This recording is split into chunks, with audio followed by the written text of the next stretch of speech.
Ayan ang aming view. Dagat na yan siya. The day 1 namin to sa La Union. Ngayong araw. So, medyo na-late kami dahil nagka-problem kami sa paghanap nitong house. This is our house for 3 days and 2 nights. Ayan. So, doon kami maliligo. Tomorrow na lang. Kasi hanggang 6 PM lang yung ano. So, may garahe, may parang gazebo dito. Yan. So, room tour ko kayo. Room tour. So, ayan. Ito yun. Meron kaming parang lanay garden. So, pwede kami mag-barbecue dyan. Kung gusto namin, mag-barbecue after swimming. So, may lanay. Mas maraming. Ay, hingi ako ng malunggay. Ang daming malunggay. So, yun. Yeah, yun.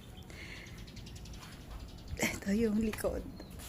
So, let's go. Tingnan natin yung loob ng bahay, no? Maganda naman siya. So, refleksyohan dun sa house siya sa Rosario.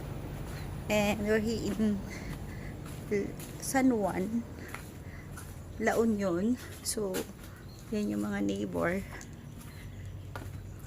So, meron dito. May CCTV naman. So, nakasara yan siya dyan. So, ito yung main door. Let's see what's inside.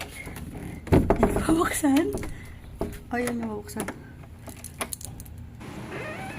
So, ayan. Pagbukas mo, meron kaming, meron pala ditong surfboard, surfboard na may-ari.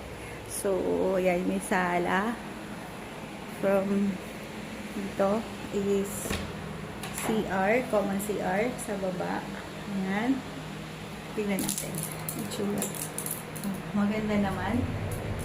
So, may bidet, may tissue, kompleto. Powder room. Sana may ganito akong house. So, ito yung dining. Malaki siya. Malaki yung bahay. So, ito yung kitchen. We can cook. May ref. May stove. May free tubig. Pero we still buy ganitong water para safe for me. So, yun nga, papunta yan ng labas dun sa labas na wala naman. So, dapat mag-ano kayo guys,